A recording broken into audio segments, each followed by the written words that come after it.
Honorable Muhammad Ruswa kwaniriza ku mpewo zaffe ezi. Kale sebo. Nange nsanyusa okubalabako. Mugamba mutya Sanchez byotya. Bana ne bone naye wali.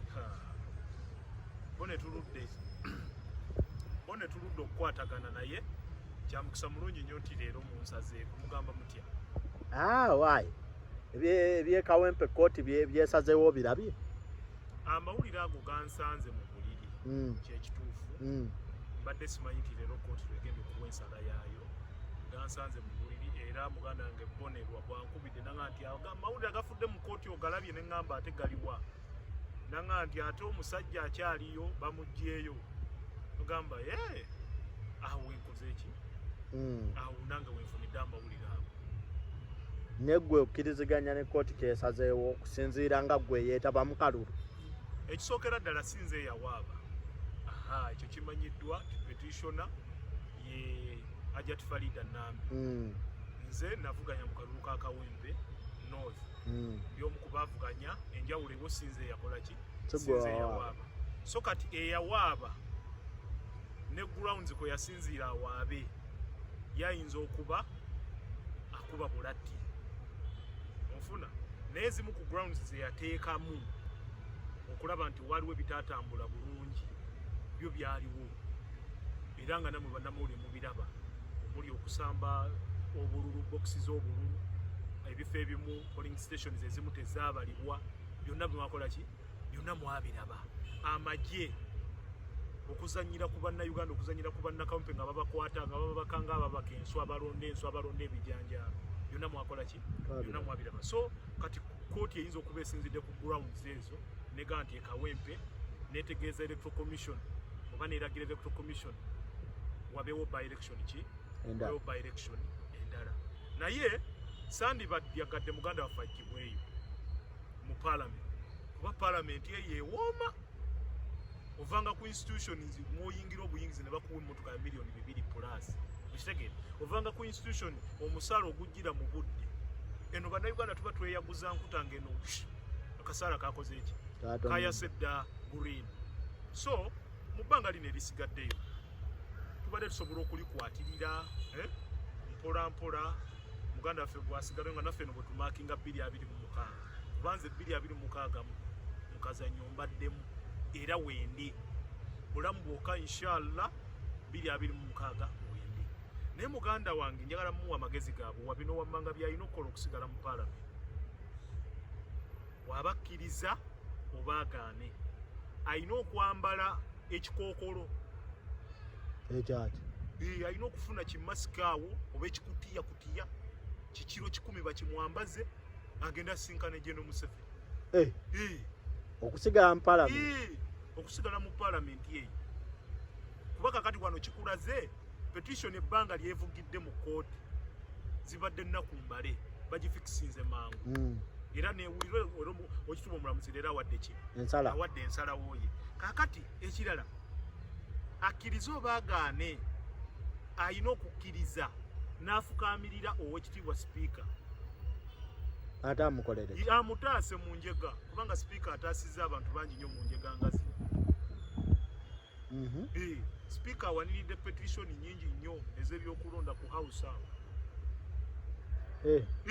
ekirala muganda wange baba yagala osigala mu parliament akkirize ateese ne Farida Nambi naye byonna byoyogera nga ndabanga ebitasoboka anti kakati gwe omulabe waffe gwatamanyi nti bisoboka bino ebintu bisoboka era bwasigalayo kubanga ensonga ziringa bbiri omusango guno state bwebanga eguyinamu interest ng'egwewulira egwagala egwetaaga nalukola is out of parliament era ng'egwetaaga because muzeeyi yakavaayo gy'oza okulaga nti bulijjo bamubba akalulu wano kikulaze Sanchez nti egwetaaga kubanga omusango guno guwuliddwa mu nnaku mbale bubale era ensalawo yagwo eba ensalawo yaguno omusango omuwekituba omulamuzi aguwadde leero nga teguli mu feva yo kakati gwe bw'okola apiiro ovuwiki agenda kukola apiiro kati apiiro eyo bwebeera nga state okolagana nayo apiiro ebasobola n'okugiwuliriza ng'ekisanja kiggwako. Court of Appeal netuula ng'ekisanja kiggwako negamba okusinziira ku bino ono yalina kusigala mu parliament. Bw'ebeera nga state egulinamu interest ne mu weekend ng'oli ataddeyo apiiro mu weekend oba balaza ya gundi ejja ya wiiki ejja kooti esobola okutuula negamba by election. Ate ekirala olina bannayuganda balina okukitegeera nti abalamuzi bano abasatu abatuula awo these are cadre judges. They are NRM cadres. Tusobola kuwonaka ku muntu ako tusobola. Era bw'anaayita waawo n'ayitawo kikkirize kigaane omusajja aba yamusanze Lwakitula aba yamusanze wano Nakasero oba Ntebe oba ng'agenzeeko sayidi z'eggulu yatudde n'oweggulu owa Chief Lisena kwebyo ebintu naye otherwise muganda wange njagala kuwagaabuwa wonna w'oli ofune ku kikopo ky'obuugi awo bakuteeremu sukaali omutonotono kuba bw'onoonya omungi puresha zijja kukola ki sukaali ajja kulinnya. Musajja ali ku nnyumba ya Mungu obuba buzibaazibamu awo onywe ku kitiriboota. Kitiriboota okimanyi? Ekitiriboota kikuzaamuko essuubi abadde aweddemu essuubi n'oddamu kuki n'oddamu ku ssuubi. Ekirala kubira ku bantu bakuzeemuuko kuki ku maanyi ye bakuzeemuuko ku maanyi tosirika. Tosirika. Waliwo omulala aŋŋambye nti oba Seggirinya yatambulirako ebirowoozo bino byonna anti era mbadde ndagamba edduwaayo bwe bamugamba tawummula mu fight hard. Waliwo ampeereza meze naŋŋane kiki what is so special about Kawempe? Kawempe basimamu golodi nga bali Museveni golodi gwe yeetaaga. Anti tulaba omugenzi yagifugako katono. Omusajja yabagamba fight hard. Statement bagitegeera. Oba nekano tebakategeera ke yagamba bwe muba mwagala kifo ntibalekere. Kaakati mu buli mbeera yonna wakitiibwa Allah alwana. Sijjaga nti Seggirinya alwana kuba eddiini yaffe tekikkiriza. Wano bwe nnaga nti Seggirinya alwana nga bagamba taafu. Ffeno tetukkiririza mu ki? Eddiini yaffe tebikkiririzaamu eno. Omuntu afudde aba afudde naye ate mu ddiini yammwe mukola ki? Mukkiriza nti Seggirinya gyali tawuludde. Agira n'aluluma. Agira n'aluluma Sejja aluluma. Naye bwe bitu bibiri. Nanti kati omukulembeze wa National Unity Platform abadde yakavaayo juzi awo n'agamba nga tutuula mu mbeera ki? Lwaki tutuula ne Nakyemalira? Kale ate gwe olaga nti omusajja Nalukoola alina kutuula na Muzeeyi Musaaba. Kandi kakati biri bibiri. Atuwuliriza era n'atulaba. Nagambye Museveni bw'aba ensonga zino ng'azirinamu interest. Azirinamu yakakola statement. Of which statement yakagikola ate ne kooti ekoze eki? Egikoze. Kaakati n'enzirayo wali ne mbagamba nti Nalukoola bw'asigala mu parliament yeno. Ekisooka Nalukoola ali wakati w'okwambuka n'okugwa. Onfunye? Wakati w'okwambuka n'okugwa. Ababadde bamukkiririzaamu nnyo mu struggle ey'enkyukakyuka bagenda kukendeera. Abamu bagenda mukubamu ki? Ebituli nga bamugamba wakozesezza bukodyo ky'okusigala mu ki? Mu parliament. Kati alina kukkiriza by election oba ne petition yeyongereyo. Kati wano Nalukoola wasigalidde kati wano alina kusambisa amagulu gano ge tuyita gano. Okyogedde? Eno alinnyayo 50 n'eno n'alinnyayo 50. N'alipootinga wano. Either ng'olipootinga ggulu oba Nakasero. Bizibu muno okubala. Bizibu okumanya naye tuli muri munnabyabufuzi yalina obitegeera. Ate kali akasipiika ke wayogedde kayinza omwanguyira oba? Bw'aba agezezzaako okulaba sipiika oyo n'avunnama n'akuba amaviivi wansi ajja era asobola okusigala. Asobola okusigala. Wedi yamugamba ngo buli kimu kyayagala. Aliwa? Bwe yagenda okulayira sipiika yagamba. Yalina sipiika yalina okugamba Oweekitiibwa Nalukoola bamuwe buli kimu kyayagala kubanga ali entitled to those benefits. ekisooka buli mubaka wa paalamenti bamuwa emmotoka, ekyo mukimanyi bulungi. Omubaka wa paalamenti afuna ebintu ebyenjawulo otegedde ng'omubaka wa paalamenti, so kati ebyo si bipya. Naye kakati wano zino entalo kati z'abanene. Who is who? Who is who? Omusajja agambye akalulu ne kaba kakuddibwamu kagenda kuba kaddibwamu at party cost, wabula si kubanga gavumenti eteekamu ssente mu kalulu. Kitegeeza buli party erina okufulumya ssente, oba buli individual alina okweteekamu lupiiya. kibeera ekizibu. Nedda. Akalulu konna kateekebwa gavumenti ng'eyita mu electoral commission. Electoral commission the moment bweba electoral commission bwevaayo nerangira ekifo eki nga kiri vacant, kiriza obagaana wajja kubayo by election. Okitegedde obanga bwe mutaategedde wali wamu. Owekitiibwa omulamuzi yagambye nti omuwawaabirwa n'awawaabidde balina okureachinga out costs zaabwe. Kati Nambi waddembe okugamba nti gundi andiirire ssente bwe ziti mu bannamateeka. Okitegedde bannamateeka bange expense zaabwe ze zino bazibadde za miliyoni 4. Nalukoola abakuwangula wano yandigambye Nambi Hajati nti banjagala 6. Awo bwe buzibu ffe baluwembe obutaddukira mu kkooti kuba tetuzirina. Okitegedde njagala obbawo ekyokulabirako. Bijirwa Moses yawaabirira Museveni ku ky'emyaka ng'ayagala kkooti eyise order President Museveni bamuggyemu erinnyo. Okitegedde balitwale mu bakakensa balipime bamanye emyaka gya Museveni emituufu. Bijirwa omusango ne bamumeggerayo kubanga Museveni yalina bannamateeka nga bakulembeddwawo ekitiibwa Kibewa Kiwanuka. Yalina bannamateeka nga 15 kubanga Museveni yagamba mwana kyo yazannyira ku linnyo lyange. Okitegedde bannamateeka nga 15 era bijirwa omusango ne gumuka muki ne mugumuka mu vi. Era kati cost bijirwa atambulira ku bigundi, atambulira ku bipalati. Okitegedde kwatambulira kuba senga General Museveni yavayo nagamba nti anjagala olwo bannamateeka abe ne bagamba nti akira yantu wafa yagala obungu busatu. Bijirwa yandigujje. Bijirwa tambulira. Kiba kitegeeza nti obulamu bwe bwonna General Museveni yakola ki? Yabukwatiride. So kati ffe baluwemba. Ekitatuddusa mu kkooti nsonga eri emu. Financial muscle yaffe nnafu. Anti era mwali badde mujja either ne mubeera ku side ya Nambi oba ya Nalukoola. Lwaki tetusobola kugenda mu kkooti? Financial muscle yaffe ki? Nafu. Ate ne bino okugenda nti ate wandibadde ku side ya Nalukoola wandibadde ku side yono. Oli yakiikirirwa abanyigirizibwa nono n'akiikirira side ye. Ekitegedde kakati obuvunaanyizibwa buli eri bannakawempe North okuddamu okusalawo. Ni kesi kazzeemu abantu balondese fujjo na busungu. Anti kakati in case kazzeemu oba abantu balondesezza fujjo oba balondesezza busungu, ekikulu kya byonna Kawempe kufuna representation mu parliament.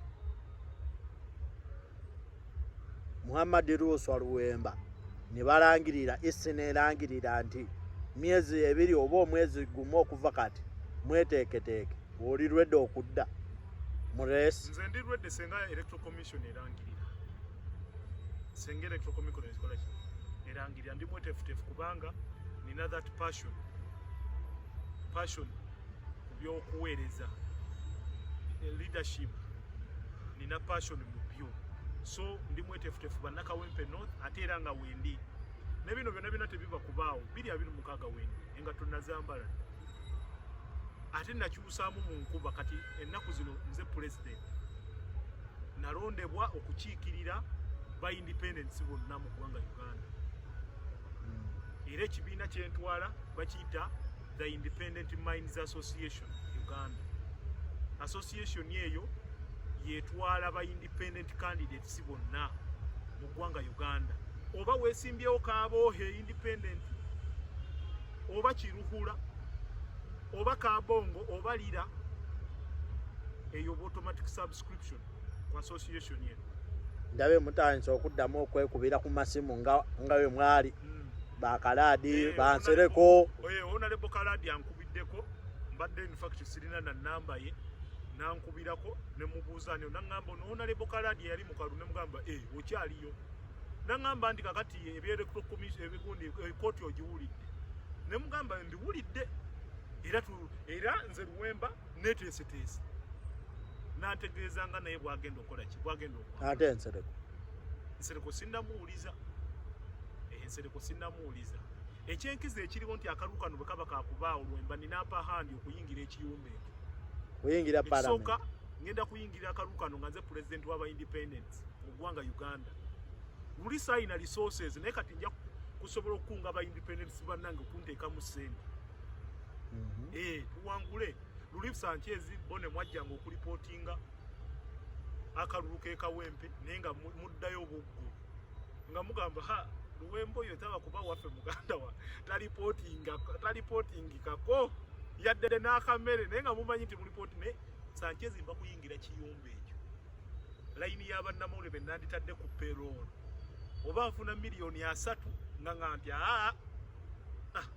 bone anaago kagende ku nju Sanchez anagaago teekayo akawunti yo mwandibadde museerera baana mmwe mukola omulimu gw'amaanyi nnyo nze newunya abaka ba palamenti okuyingira ekiyumba ekyo ne beerabira abantu ng'okimanyi nti Bone ne Sanchez muyina abaka ba palamenti bemukutteko nakati ndaba muyina be muzunga nabo Sembabule bwa eyo saidi naye era asobola okutuuka awo n'abeerabira abaka beerabira abantu byansi naye ate tekirina kujja kuki tekirina kujjayo mutima guli gwerabira ate kirala mujja okwesimba ku baka ba palamenti nga mweteeseteese ebintu omalaga bigwamu nalwe muganda wange Munnakatemba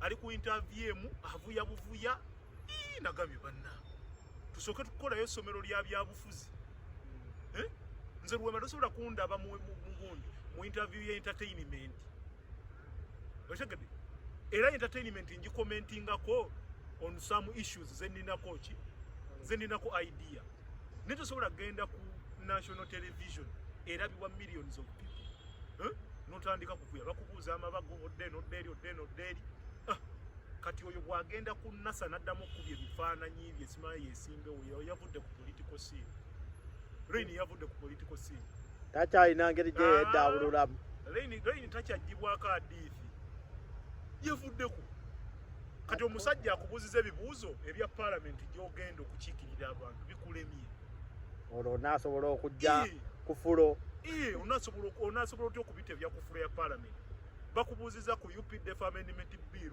eya 2025 ne bakubuuza ku the political party and organization act and organization bill eya 2025 n'otagalira mu bbanga awo okitegedde so kati awo oyo ye yavuddewo era nakubira muganda nga Adamu Kungu ne mugamba muganda nga Adamu lwaki omusajja omumalawo Adamu yaseka busisi okitegedde era kati oyo agenda kufa yevuma Sanyuka nga buli ewabasanyuka ne bwaba mu nju ye n'ateekako remote bwati Sanyuka nejja ajja kugwa mu ddiiro awo kino kye bagamba bannayuganda nti tuleeta ababaka ab'ekibogwe no ababaka ab'ekibogwe ate obogereza ennyo oli oyinza okuba you have the qualifications you qualify to be a member of parliament omuntu okwesimba ku baka ba parliament you either have senior 6 oba equivalent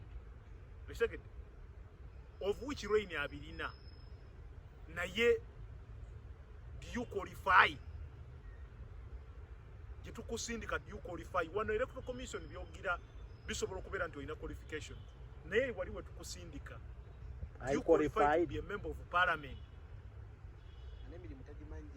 yes he doesn't know the laws and functions of a member of parliament egimanyiddwa mu section ey'ensanvu-mu-omwenda ono atidde mukuba bulattissebo ekyo ekiyumba ekyo nja kukiyingira ekyo oba tukutwale erubaga oba tukutwale erubaga ewa Rain nze ndiwe kawempe we markings obulungi Lubaga eyo eri complicated yeyo tetegerekeka era oyinza okwesanga nga Rain yayokyeza n'omusanga mu parliament mugamba abantu b'Erubaga oba basinziira ku ki naye Rain muwagaabuwa Rain nagguddewo saawa yonna ngenda kuggulawo essomero Luswa Political Institute esomesa bya bufuzi political science netwala tugende nja kwogerako n'abasomesa bange tubeewo basomesebwa emigaso gy'omubaka wa parliament akola ki etegedde biki byakola so kati Rain y'omu kuba ngenda okusookerako nga tumayiza bannakawempe kale senga beesiga Luswa kati senga abakiikirira myaka emeka nga tebakiikirirwa gwe badde bakafuna myezi 2 naye Kawempe yeriko ekitali kituufu eri matongo ina ekitali kituufu era mujja kwetegereza nnyo ng'eyaloga Kawempe eyo eddagala yaliteeka ku lusozi luwanvu mugirombere yedduwa kituufu Sanchez kulwokutaano lwa wiiki eno tuyina edduwa kulwokutaano lwa wiiki eno tuyina edduwa nkoowola bannabyabufuzi bonna ng'ova mu Kawempe bane tusaalire Kawempe tusabire Kawempe tugiwongeyo mikono gya Allah ate zonna bbiri north n'eno north ne south tugenda kubaayo edduwa tuwongere okuwanjagira omutonzi ataase constituencies ebbiri